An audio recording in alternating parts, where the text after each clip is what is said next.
ದಾಂಪತ್ಯ ಜೀವನಕ್ಕೆ ಕಾಲಿಡಬೇಕಿದ್ದ ಯುವತಿ ಬಾಳಲ್ಲಿ ವಿಧಿಯಾಟ. ಆಸ್ಪತ್ರೆಯಲ್ಲಿ ವಧುವಿಗೆ ತಾಳಿ ಕಟ್ಟಿದ ವರ. ಅಕ್ರಮ ಸಂಬಂಧಕ್ಕೆ ಅಡ್ಡಿಯಾಗ್ತಿದ್ದ ಗಂಡನಿಗೆ ಚಟ್ಟ ಕಟ್ಟಿದ ಪತ್ನಿ. ಮರ್ಡರ್ ಮಾಡಿ ಸಹಜ ಸಾವು ಎಂದು ಬಿಂಬಿಸಿದ ನೌಟಂಕಿ ಅರೆಸ್ಟ್. ರಸ್ತೆಯಲ್ಲಿ ಕಸ ಸುರಿಯುವವರ ಮೇಲೆ ಜಿಬಿಎ ಹದ್ದಿನ ಕಣ್ಣು. ಮಹಾರಾಷ್ಟ್ರದಲ್ಲಿ ಎದೆ ಝಲ್ಲೆನಿಸುವ ಅಪಘಾತ. 4 ಸ್ಥಳದಲ್ಲೇ ಮರಣ. ಪಿಡಿಒ ಕಾರ್ಯವೈಖರಿ ಬಗ್ಗೆ ಸಾರ್ವಜನಿಕರಿಂದ ದೂರು. ಶಾಸಕ ಶಿವಲಿಂಗೇಗೌಡ ಕ್ಲಾಸ್. ದೆಹಲಿಯಲ್ಲಿ ಉಸಿರಾಡೋ ಗಾಳಿಯೇ ವಿಷವಾಗಿದ್ಯಾಕೆ? ಈ ಎಲ್ಲ ಸುದ್ದಿಗಳನ್ನ ನೋಡ್ತಾ ಹೋಗೋಣ ಕರ್ನಾಟಕ ಟಾಪ್ 20ಯಲ್ಲಿ. ಚನ್ನಪಟ್ಟಣ ಕ್ಷೇತ್ರದ ಕಾಂಗ್ರೆಸ್ ಶಾಸಕ ಸಿಪಿ ಯೋಗೇಶ್ವರ್ಗೆ ಬಿಗ್ ರಿಲೀಫ್ ಸಿಕ್ಕಿದೆ.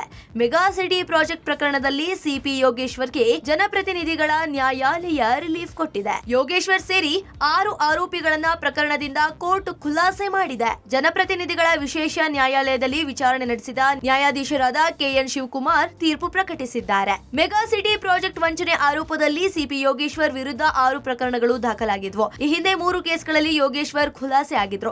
ಇದೀಗ ಮತ್ತೆ 2 ಪ್ರಕರಣದಲ್ಲಿ ಖುಲಾಸೆ ಆಗಿದ್ದಾರೆ. ಅಲ್ಲದೆ ಮೆಗಾ ಸಿಟಿ ಪ್ರಾಜೆಕ್ಟ್ ಪ್ರಕರಣದಲ್ಲಿ ಇನ್ನೂ 4 ಕೇಸ್ಗಳು ಕೋರ್ಟ್ನಲ್ಲಿ ಬಾಕಿ ಇವೆ. ಬಿಇಒ ಮೇಲೆ ಸಿಎಂ ಪುತ್ರ ಯತೀಂದ್ರ ಬೆಂಬಲಿಗ ದಾದಾಗಿರಿ ನಡೆಸಿದ್ದಾನೆ. ಅಧಿಕಾರಿ ಮೇಲೆ ಕೈ ಮಾಡಿ ಅವಾಚ್ಯ ಶಬ್ದಗಳಿಂದಲೂ ನಿಂದಿಸಿದ್ದಾನೆ. ನಂಜನಗೂಡು ಕ್ಷೇತ್ರ ಶಿಕ್ಷಣಾಧಿಕಾರಿ ಮಹೇಶ್ಗೆ ಸಾರ್ವಜನಿಕವಾಗಿ ಅವಾಚ್ಯ ಶಬ್ದಗಳಿಂದ ನಿಂದಿಸಿ ಉದ್ದಟತನ ಮೆರೆದಿದ್ದಾರೆ. ಬಿಳುಗಲಿ ಗ್ರಾಮದ ಯತೀಂದ್ರ ಬೆಂಬಲಿಗ ಕುಮಾರ್ ದರ್ಪ ಮೆರೆದಿರುವ ವಿಡಿಯೋ ವೈರಲ್ ಆಗಿದೆ. ಕುಮಾರ್ ಪತ್ನಿ ಗ್ರಾಮ ಪಂಚಾಯಿತಿ ಸದಸ್ಯರಾಗಿದ್ದಾರೆ. ಆದರೆ ನಾನೇ ಗ್ರಾಮ ಪಂಚಾಯಿತಿ ಸದಸ್ಯ ಎಂದು ಹೇಳಿಕೊಂಡು ಆವಾಜ್ ಹಾಕಿದ್ದಾನೆ. ನಂಜನಗೂಡಿನಲ್ಲಿ ಯತೀಂದ್ರ ಕೆಡಿಪಿ ಸಭೆ ನಡೆಸುತ್ತಿದ್ರು. ಈ ವೇಳೆ ಸಭೆಯ ಹೊರಗಡೆ ಯತೀಂದ್ರ ಬೆಂಬಲಿಗ ಕುಮಾರ್ ದಾದಾಗಿರಿ ಪ್ರದರ್ಶಿಸಿದ್ದಾನೆ. ಬಿಳುಗಲಿ ಗ್ರಾಮದ ಸರ್ಕಾರಿ ಪ್ರಾಥಮಿಕ ಶಾಲೆಯಲ್ಲಿ ತಾನು ಹೇಳಿದ ವ್ಯಕ್ತಿಗೆ ಅತಿಥಿ ಶಿಕ್ಷಕರ ಹುದ್ದೆ ನೀಡಿಲ್ಲ ಎಂದು ಹಲ್ಲೆ ನಡೆಸಿದ್ದಾನೆ. ಇದೀಗ ಯತೀಂದ್ರ ಬೆಂಬಲಿಗನ ವಿರುದ್ಧ ಆಕ್ರೋಶ ವ್ಯಕ್ತವಾಗಿದೆ.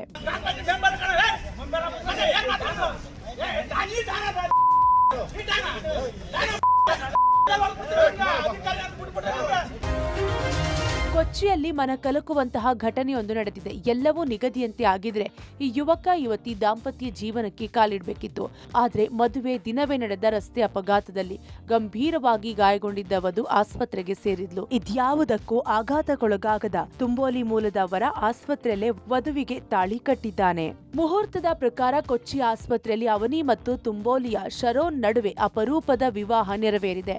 ಅಂದ ಹಾಗೆ ತುಂಬೋಲಿಯಲ್ಲಿ ಮದುವೆ ನಡಿಬೇಕಿತ್ತು. ಆದರೆ ವಧುವಿನ ಮೇಕಪ್ಗಾಗಿ ಪ್ರಯಾಣಿಸುತ್ತಿದ್ದಾಗ ರಸ್ತೆ ಅಪಘಾತದಲ್ಲಿ ಅವನಿ ಪ್ರಯಾಣಿಸುತ್ತಿದ್ದ ಕಾರು ನಿಯಂತ್ರಣ ತಪ್ಪಿ ಮರಕ್ಕೆ ಡಿಕ್ಕಿ ಹೊಡೆದ ಕಾರಣ ಬೆನ್ನು ಮೂಳೆಗೆ ಗಂಭೀರ ಗಾಯವಾಗಿತ್ತು.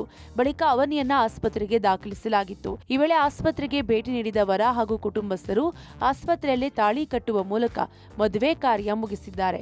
ಇದೀಗ ಸಾಮಾಜಿಕ ಜಾಲತಾಣಗಳಲ್ಲಿ ವಿಡಿಯೋ ವೈರಲ್ ಆಗಿದ್ದು ವರನ ಗುಣಕ್ಕೆ ಮೆಚ್ಚುಗೆ ವ್ಯಕ್ತಪಡಿಸಲಾಗಿದೆ. ಅನೈತಿಕ ಸಂಬಂಧಕ್ಕೆ ಅಡ್ಡಿಯಾದ ಗಂಡನಿಗೆ ಹೆಂಡತಿಯೇ ಸುಪಾರಿ ಕೊಟ್ಟು ಚಟ್ಟ ಕಟ್ಟಿದ ಘಟನೆ ಕಲಬುರಗಿಯಲ್ಲಿ ನಡೆದಿದೆ. ಕಲಬುರಗಿ ತಾಲೂಕಿನ ಕಣ್ಣಿ ಗ್ರಾಮದ ಬೀರಪ್ಪನ ಕೊಲೆಗೆ ಹೆಂಡತಿ ಶಾಂತಾಬಾಯಿ ಸುಪಾರಿ ಕೊಟ್ಟು ಕೊಲೆ ಮಾಡಿಸಿದ್ದಾಳೆ.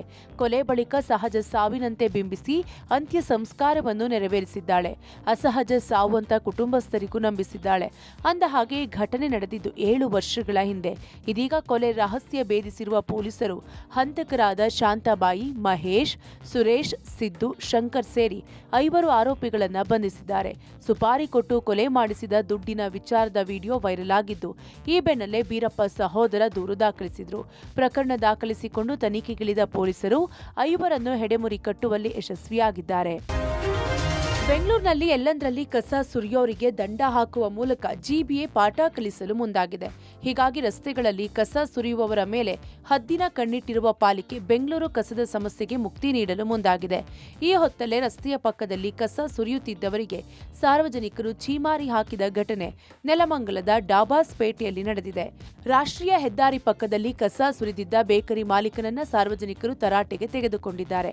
ಈ ವೇಳೆ ಬೇಕರಿಯಲ್ಲಿ ಮಿಕ್ಕ ಬನ್, ಪಬ್ಸ್ ಹಾಗೂ ಇನ್ನಿತರ ಆಹಾರ ಪದಾರ್ಥಗಳನ್ನು ಎಸೆದಿದ್ದ ವಿಚಾರ ತಿಳಿದು ಸ್ಥಳಕ್ಕೆ ಸೋಂಪುರ ಗ್ರಾಮ ಪಂಚಾಯಿತಿ ಅಧಿಕಾರಿಗಳು ಭೇಟಿ ನೀಡಿದ್ದಾರೆ. ಕಸ ಸುರಿದ ಬೇಕರಿ ಮಾಲೀಕರಿಗೆ 1000 ರೂಪಾಯಿ ದಂಡ ವಿಧಿಸಿ ಎಚ್ಚರಿಕೆ ನೀಡಿದ್ದಾರೆ.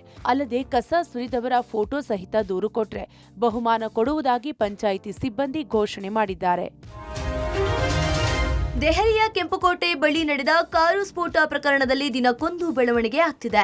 ಈ ಹೊತ್ತಲ್ಲಿ ಪ್ರಕರಣಕ್ಕೆ ಸಂಬಂಧಿಸಿದಂತೆ ಪ್ರಮುಖ ಮಾಹಿತಿಯೊಂದು ಹೊರಬಿದ್ದಿದೆ. ದೆಹಲಿ ಸ್ಫೋಟದ ಉಗ್ರ ಮುಜಾಮಿಲ್ 6.5 ಲಕ್ಷ ರೂಪಾಯಿ ಕೊಟ್ಟು AK-47 ಖರೀದಿಸಿದ್ದ ಎನ್ನುವ ಮಾಹಿತಿ ಲಭ್ಯವಾಗಿದೆ. ನಂತರ ಅದನ್ನು ಆದಿಲ್ ಲಾಕರ್ನಿಂದ ವಶಪಡಿಸಿಕೊಳ್ಳಲಾಗಿದೆ. ಮುಜಾಮಿಲ್ ಹ್ಯಾಂಡ್ಲರ್ ಮನ್ಸೂರ್ ಮತ್ತು ಉಮರ್ ಹ್ಯಾಂಡ್ಲರ್ ಹಾಶಿಂ ಇಬ್ರು ಇಬ್ರಾಹಿಂ ಎಂಬ ವ್ಯಕ್ತಿಯ ಅಡಿಯಲ್ಲಿ ಕೆಲಸ ಮಾಡ್ತಿದ್ರು.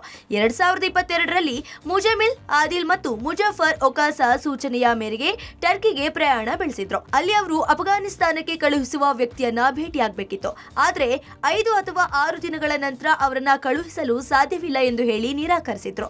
ಇನ್ನು ಉಮರ್ ತನ್ನ ಕೆಂಪು ಇಕೋ ಕಾರನ್ನ ಸ್ಫೋಟಕಗಳೊಂದಿಗೆ ಮುಜಮಿಲ್ಗೆ ನೀಡಿದ್ದ. ಸ್ಫೋಟಕಗಳನ್ನ ಸಂಗ್ರಹಿಸಿ ವಿವಿಧ ಸ್ಥಳಗಳಲ್ಲಿ ಏಕಕಾಲದಲ್ಲಿ ಸ್ಫೋಟಿಸುವುದು ಅವರ ಯೋಜನೆಯಾಗಿತ್ತು ಎಂಬುದು ತನಿಖೆಯಲ್ಲಿ ಬಯಲಾಗಿದೆ.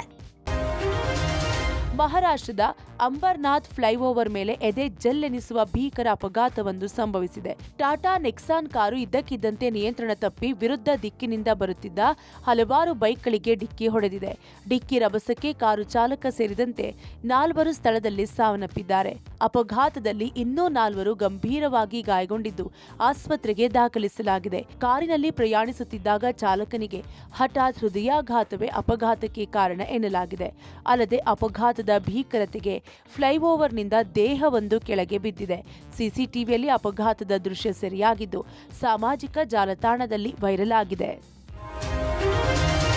ಪಿಡಿಒ ಮೇಲೆ ಅರಸೀಕೆರೆ ಶಾಸಕ ಕೆಎಂ ಶಿವಲಿಂಗೇಗೌಡ ಕೆಂಡಾಮಂಡಲರಾಗಿದ್ದಾರೆ. ಪಿಡಿಒ ವೇದಾವತಿ ಕಾರ್ಯವೈಖರಿ ಮತ್ತು ಪ್ರಧಾನಮಂತ್ರಿ ಆವಾಸ್ ಯೋಜನೆ ಕುರಿತ ಮಾಹಿತಿ ಕೊರತೆಗಾಗಿ ಸಾರ್ವಜನಿಕರ ಮುಂದೆಯೇ ತೀವ್ರ ತರಾಟೆ ತೆಗೆದುಕೊಂಡಿದ್ದಾರೆ. ಅರಸೀಕೆರೆ ತಾಲೂಕಿನ ಡಿಎಂ ಕುರ್ಕೆ ಗ್ರಾಮದಲ್ಲಿ ಕೆರೆಗೆ ಬಾಗಿನ ಅರ್ಪಿಸಿ ಸಾರ್ವಜನಿಕರ ಅಹವಾಲು ಸ್ವೀಕರಿಸುವ ಸಂದರ್ಭದಲ್ಲಿ ಈ ಘಟನೆ ನಡೆದಿದೆ. ಪಿಡಿಒ ವೇದಾವತಿ ಅವರು PMAY ಯೋಜನೆಯಲ್ಲಿ ಕೇಂದ್ರ ಮತ್ತು ರಾಜ್ಯ ಸರ್ಕಾರಗಳು ಎಷ್ಟು ಅನುದಾನ ನೀಡುತ್ತವೆ ಎಂಬುದರ ಬಗ್ಗೆ ಸರಿಯಾದ ಮಾಹಿತಿ ನೀಡಲು ವಿಫಲರಾಗಿದ್ದಾರೆ. ಹೀಗಾಗಿ ಆಕ್ರೋಶ ವ್ಯಕ್ತಪಡಿಸಿದ ಶಾಸಕರು ನಿರ್ಗತಿಕ ಫಲಾನುಭವಿಗಳಿಗೆ ಮನೆಗಳನ್ನು ಮಂಜೂರು ಮಾಡಲು ಆನ್ಲೈನ್ನಲ್ಲಿ ಅರ್ಜಿ ಅಪ್ಲೋಡ್ ಮಾಡುವಲ್ಲಿ ಆದ ವಿಳಂಬದ ಬಗ್ಗೆಯೂ ಪ್ರಶ್ನಿಸಿದ್ದಾರೆ. ಈ ವೇಳೆ ಮನೆಯಿಲ್ಲ ಎಂದು ಸ್ಥಳೀಯರೊಬ್ಬರು ಮನವಿ ಸಲ್ಲಿಸಿದ್ದಾರೆ. ಇದೇ ವೇಳೆ ಆಕ್ರೋಶಗೊಂಡ ಶಿವಲಿಂಗೇಗೌಡ, ವಾರಕ್ಕೆ 1 ದಿನ ಕೆಲಸಕ್ಕೆ ಬರ್ತೀರಾ? ನೀನೆಲ್ಲಾದ್ರೂ ಹೋಗಿ ದನ ಕಾಯಿ, ನಿನಗೇಕೆ ಪಿಡಿಒ ಕೆಲಸ ಎಂದು ಹರಿಹಾಯ್ದಿದ್ದಾರೆ.